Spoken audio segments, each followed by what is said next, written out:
Hey everybody, it's Clutch here from Sodak Motorcycle Blog. Here on Sunday, August 29th.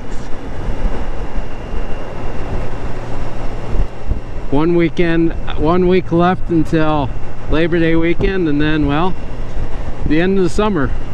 Once again, the summer disappeared on us. Of course, that's what happens when you have a lot of stuff going on in the summer. It tends to disappear. But all in all, it's been a good summer. I mean, we started off on a bang with the Saddle Sore or a Bun Burner 1500. We did that to Las Vegas, which I still haven't heard back from that one yet.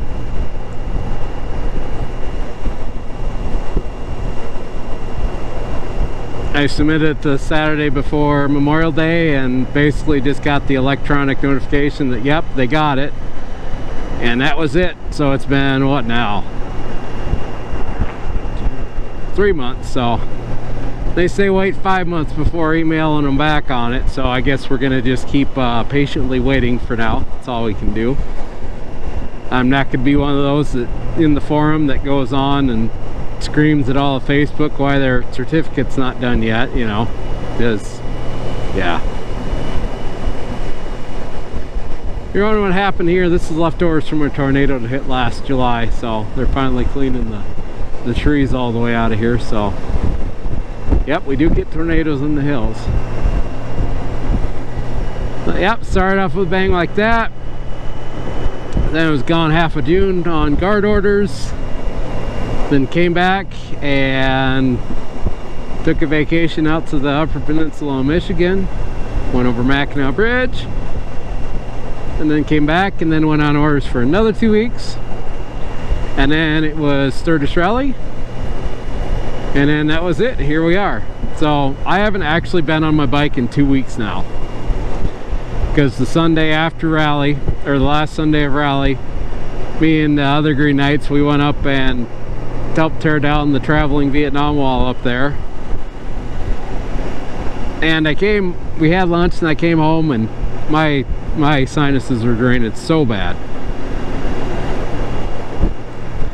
I figured honestly with the amount of smoke in the air, having to deal with the dust at the concert on that Thursday, I figured, well, that's got to be what's getting me down. So I went home and relaxed that day. And, well, next morning woke up and still didn't feel that great. I mean, good enough to function.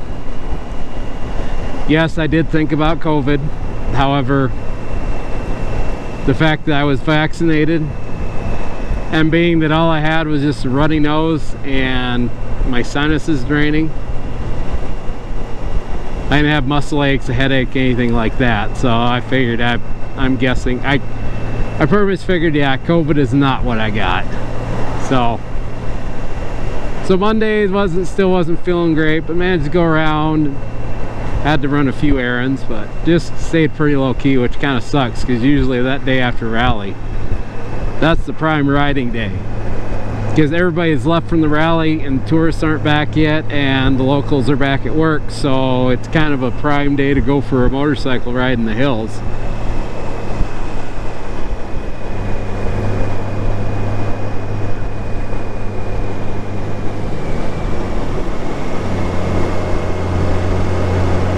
So then went to bed.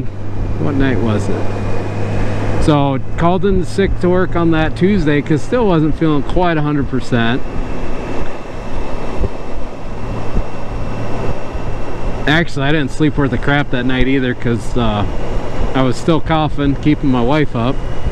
So I ended up going and sleeping on the floor of the living room because our couch is not the kind of couch you sleep on. And the recliners don't recline back far enough for me. So honestly, the most comfortable position for me was actually sleeping on the damn floor on top of our area rug. So let me tell you, that was an interesting night of sleep. Soldiered through Wednesday, and yep, actually I was getting better. Really the only thing that kept hanging on is the cough. But well, then I had drilled last weekend And then also found out the end of the week last week my dad was pretty sick. I don't know what the heck he had. They had some kind of virus. They couldn't figure it out. Like, of all the testing kits they had, he didn't have it. I mean, he didn't have the main carriers, which is obviously COVID and rhinovirus, but yeah, whatever it was, they couldn't figure it out. So he was sick for about 4 or 5 days, really bad. So after drill on Sunday, got back to the house about 2. No, got back to the house about 2:30. Left the house at 3:30, heading back towards my mom and dad's house. Got there at about a little after 9 o'clock on Sunday evening. Went to bed, woke up the next day, and moved hay for 4 days for my dad.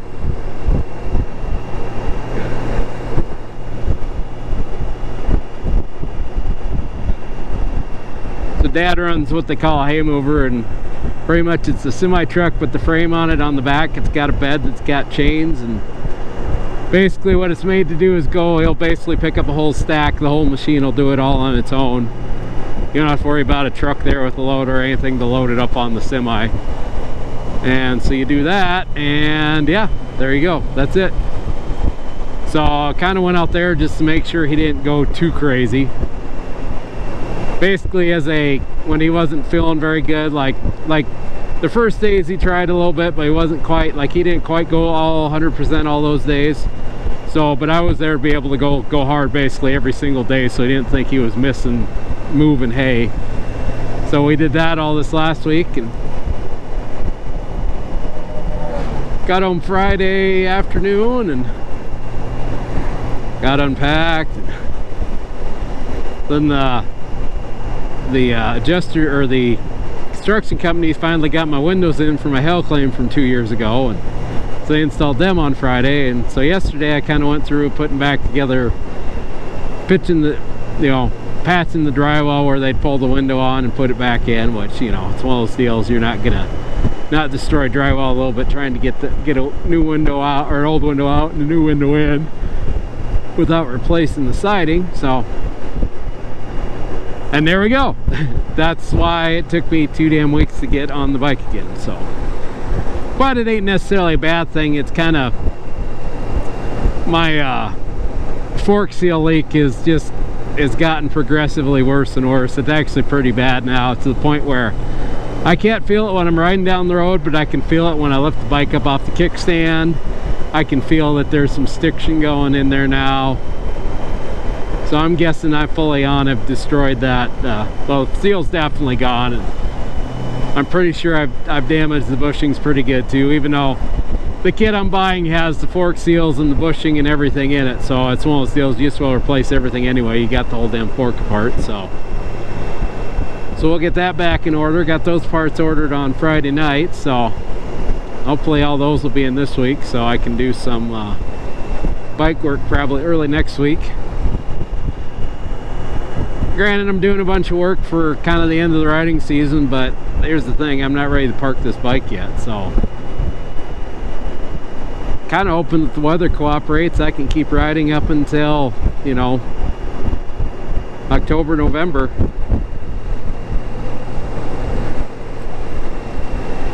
And to be fair, I did do a pretty nice ride the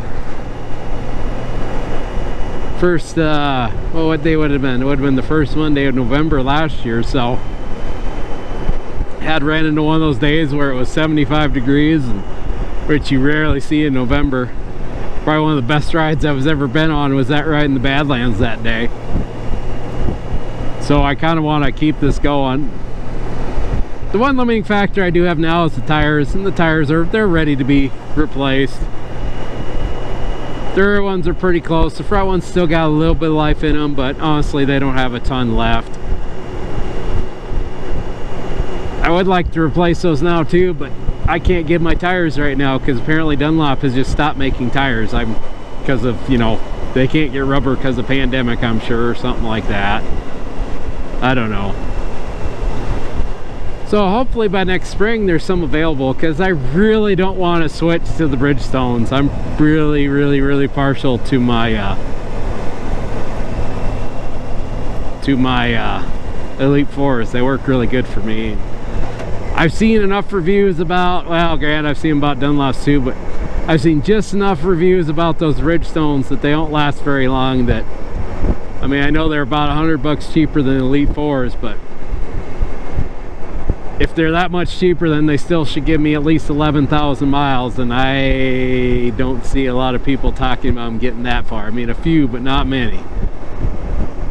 So like I said, I really don't want to switch to the Bridgestones if I can avoid it. And no, I'm not running a car tire, so drop it. Just drop it right now. I will respect your right to make your own informed decision to have a car tire if you want it. However, I would like you to respect my right to make my own informed decision and run with a motorcycle tire. So that's enough said on the car tire thing. I'm sure one of you smart asses is going to ask me why. Well, like I said, we're not going to discuss it, so I'm not going to open that can of worms on this channel.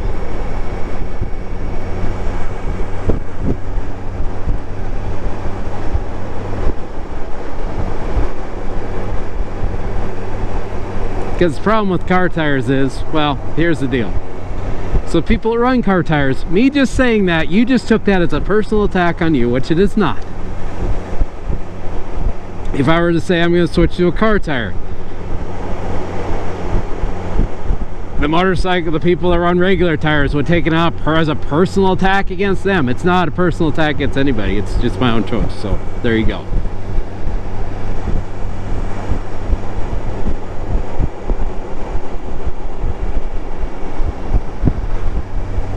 Well, I was kind of hoping to go a little faster through Spearfish Canyon here, but unfortunately I kind of got behind some, well, people that want to make sure and not go too fast. So sometimes that does happen. Well, I suppose we're going to keep riding on to the Spearfish, because I'm definitely want to check out some pretty good microbrews. So I guess we'll see you in Spearfish. So is there more than Crow Peak Brewing in town? Yes, absolutely. You got Sawyer, you got Spearfish Brewing Company. But I'd say, as far as I'm concerned, I think Crow Peak is still the best one, by far.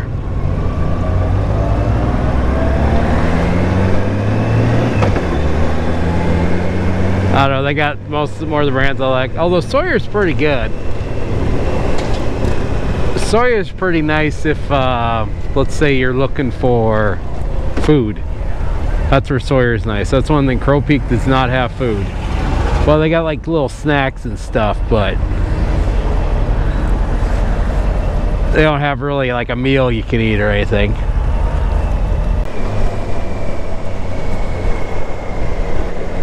Always kind of like Spearfish. This is where I went to college at, was up here in Spearfish at Black Hills State. That's a bump. That's a bump too. And that's a bump. I know, the bumps that they'll warn you about, and then that one's like, I don't know, I'd like to get a hold of the guy who decides what's a bump and what's not, because I don't know, I feel like your what's a bump and what's not manual is a little screwed up at times. Just my thoughts. Oh, they're putting a roundabout here. Wow, well that's gonna piss people off. Although as much fun as college was, at the same time I still wouldn't go back to it. Nope. Because here's the thing, especially my last few years of college, you know what I was doing on days like today? I was working on f***ing homework. Or at work. Actually, I was at work.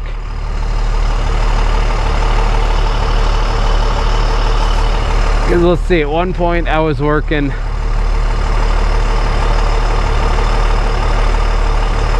I'd work 11 to 9.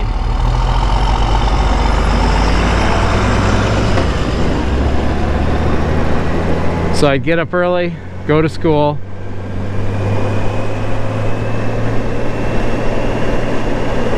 go to work at 11, work until 2, take my long lunch, which basically was I went to class. So take an extra long lunch, go to class, go back to work till 9 at night, get home, go to bed, wake up early the next day, repeat. Usually I'd always have it set up, so usually Tuesday afternoon or Thursday afternoon was always my afternoon off because I didn't have anything going on. I'd have classes in the morning on Tuesdays and Thursdays. Tuesdays that was always kind of my homework day. But Tuesday afternoon that was like my weekend. So my weekend was Thursday afternoon from 11:15 in the morning till the end of the day. That was my weekend. So no, there's no way in hell I'd go back to school. No way. Maybe that first semester when I had plenty of basic training money left and I was able to live off a drill check in that, maybe, but I tell you what.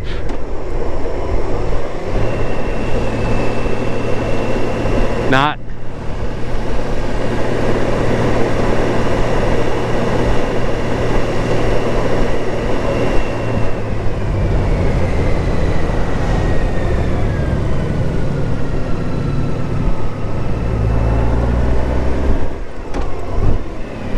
What do we got going on here?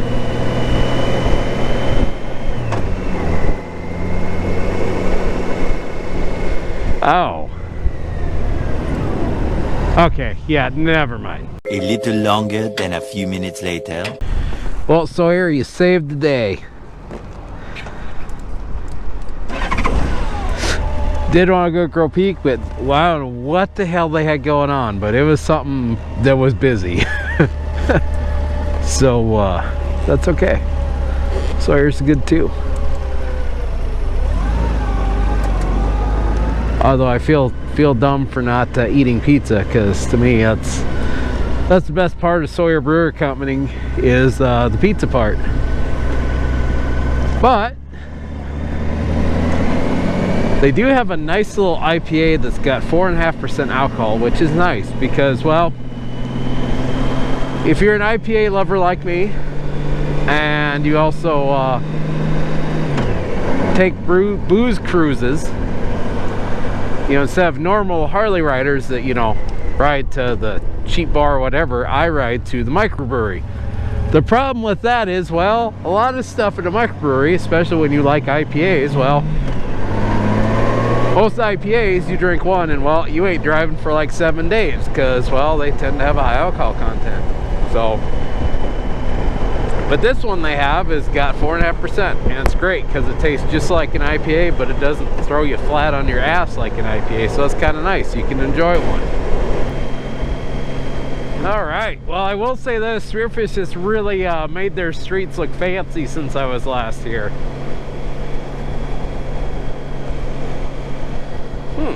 It's all nice and fancy. Ah, the Millstone, I remember that place. That's the 24-hour food place in Spearfish. So, for obvious reasons, I spent a lot of time there in college, you know. It's always nice to, you know, get done with a drunken night of fun and then go stagger your ass into the Millstone. Let's put it this way, you did not go to college in Spearfish if you didn't spend at least one drunken night sitting in the Millstone at 4 in the morning.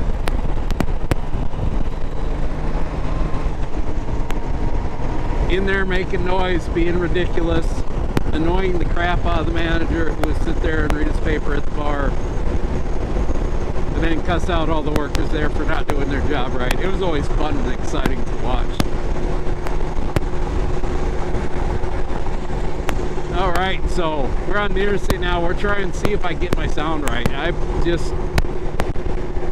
got everything just about tuned in except where I get that popping at high speed. So I'm trying to see if I can get away from that finally. I don't know, I'm trying something I saw on YouTube that said, hey, turn on Pro Tunes, shut off everything on your mic, just make it none for your mic for audio fixes or whatever, and let your dead cat do the work. So I guess we'll find out. But if the popping doesn't go away, I'm sorry, you're probably just gonna have to live with some popping on some of my videos, so my bad.